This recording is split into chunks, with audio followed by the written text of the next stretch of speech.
Aqui temos, então, as navegações inglesas e francesas. Tiveram também as navegações holandesas, mas nós não vamos abordar elas agora, né? As navegações inglesas. Os ingleses entraram no movimento das grandes navegações no fim do século XV e contaram, inclusive, com a ajuda dos navegantes de outras nacionalidades. Pretendiam chegar ao continente asiático por uma passagem a noroeste da América. Aí eu coloco aqui para vocês as principais viagens inglesas. Tá? As navegações francesas, após se refazer dos efeitos da Guerra dos 100 Anos e completar o processo de centralização do poder real, a França entrou no movimento das grandes navegações. Os franceses, que também estavam interessados nas riquezas do Oriente, pretendiam, como os ingleses, chegar ao continente asiático por uma passagem pelo noroeste da América, que nós temos alguns, né, desses navegantes, algumas dessas conquistas. Vamos falar agora, então, né, sobre o processo de colonização das terras conquistadas. Então, você tem em 1492 a conquista da América. Em 1494, o Tratado de Tordesilhas entre a Espanha e Portugal. Conquista e colonização da América. Quais as dificuldades para se fazer a conquista definitiva e a colonização da América? Isso tanto para portugueses, como franceses, como ingleses, né, como para os espanhóis, as dificuldades são as mesmas. Escassez de mão de obra, estrutura política, custos de transportes, tempo de viagem e a própria insegurança. Então, nós temos aqui a Europa, né? Ela vai, né, estabelecer, a partir da sua crise econômica e escassez de materiais, a colonização de exploração. E essa colonização de exploração, que é uma conquista de território, vai levar à exploração de riquezas minerais, à escravização dos indígenas, disseminação de costumes europeus, ao etnocídio e ao genocídio, e posteriormente, evidentemente, à escravização da mão de obra do negro trazido da África.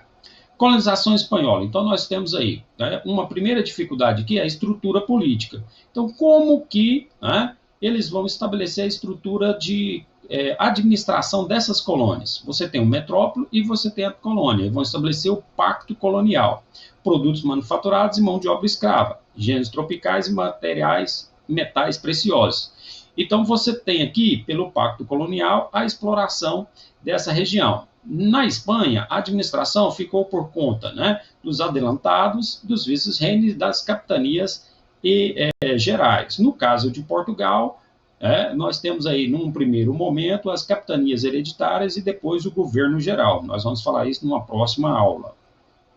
Colonização espanhola. Então, nós temos aqui os adelantados, a capitulação, documento de exploração de terras. Então, de cima para baixo aqui, a organização administrativa, né, o órgão mais elevado, o médio e até chegar nos proprietários de terra.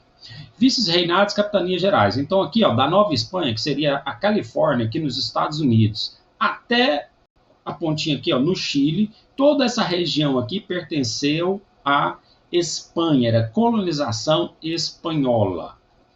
Vamos mais adiante aqui. Aqui nós temos, né, uma litografia, uma imagem que mostra justamente esse domínio espanhol dessas terras que já eram ocupadas por diversas tribos indígenas, por diversos povos, né, como os incas, maias e astecas. Colonização espanhola. Então, você tinha o Conselho Real e o Supremo das Índias, controle direto da colônia. Você tinha os vice-reinos e capitanias gerais. Os cabildos controlavam a política municipal, assembleias municipais compostas ali pelos grandes proprietários de terras. Então, você tem, né, a colonização espanhola, sistema de portos únicos para monopólio e controle comercial, e você tem um sistema de frotas anuais. O objetivo é impedir o contrabando de mercadorias e metais preciosos e proteger da pirataria.